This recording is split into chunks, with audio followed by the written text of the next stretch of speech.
Yeshua dug into the earth with his hands, gathering white mud, and over the course of days he built a house. When it was complete, he sighed. "How I wish this house were more beautiful. Well, I'll manage this, but not for long." As if to affirm his words, 3 flashes of light streaked across the sky. That night Yeshua entered his mud dwelling, lay down, and slept, unaware that he had cursed his first creation, his very first house. A few hours later, as Yeshua slept soundly, flashes of light danced across his face. He stirred, opened his eyes, and sat up in surprise. The room around him was glowing with brilliance. A door stood slightly ajar, and through its gap, a strange radiance poured in. "Where am I?" he wondered as he rose to his feet. Stepping closer, he pushed the large door open and ran outside. The world before him was Ahava, the place he had always known. Yet now, towering in front of him, stood a magnificent white building, vast and shining. Overwhelmed by its beauty, Yeshua exclaimed in delight and began to dance in joy. 7 days later, he lay fast asleep upon a glittering golden bed within his new home. The walls glowed like glass, reflecting an array of luminous colors. His eyes opened suddenly. Today will be a busy day, he thought. It is time for work. Rising, he opened the door, and at once a floating platter of fruit glided toward him. He plucked 2 pieces, eating them contentedly. He entered a small room where water sprayed gently over his body, cleansing him.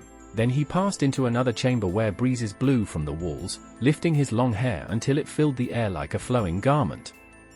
He no longer needed doors to leave his house. Instead, he stepped into a chamber of pure light, and in an instant he was transported outside. Beyond his home, Yeshua began to walk, gazing at the distant hills. A ridge rose about 7 miles away, and with sudden excitement, he sprinted toward it. His hair stood on end, and as he ran, a strange force carried him faster and faster until he reached the hill almost instantly. Amazed, he looked down at his feet and whispered affectionately, "I love you, my friend." Then his eye shifted to the right, where one tree towered above the rest, glowing with greater brilliance than any other. A curiosity stirred in him. Why was this tree so different? Determined to find out, he sat in a field and decided to wait until nightfall. When darkness came, Yeshua rose and approached the radiant tree. To his astonishment, it bore no fruit. But lying near its roots was a single enormous leaf. He lifted it and took a bite. At once, his hair flared upward, a red light surged through every strand, pain coursed through his body, and he was lifted into the air with a cry of agony.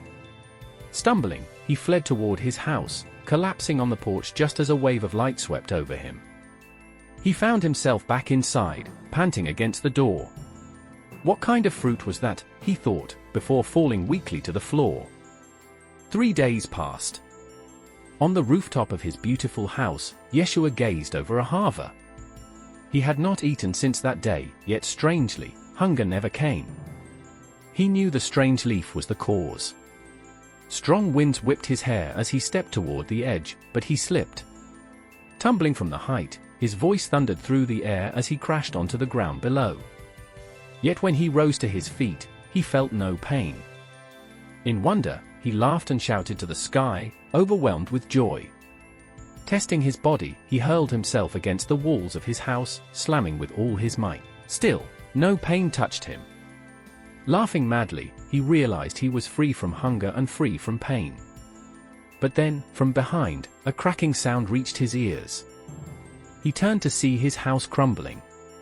In despair, he knelt, grasped his long hair, and pulled at it, sobbing as the white mud walls collapsed and sank back into the ground.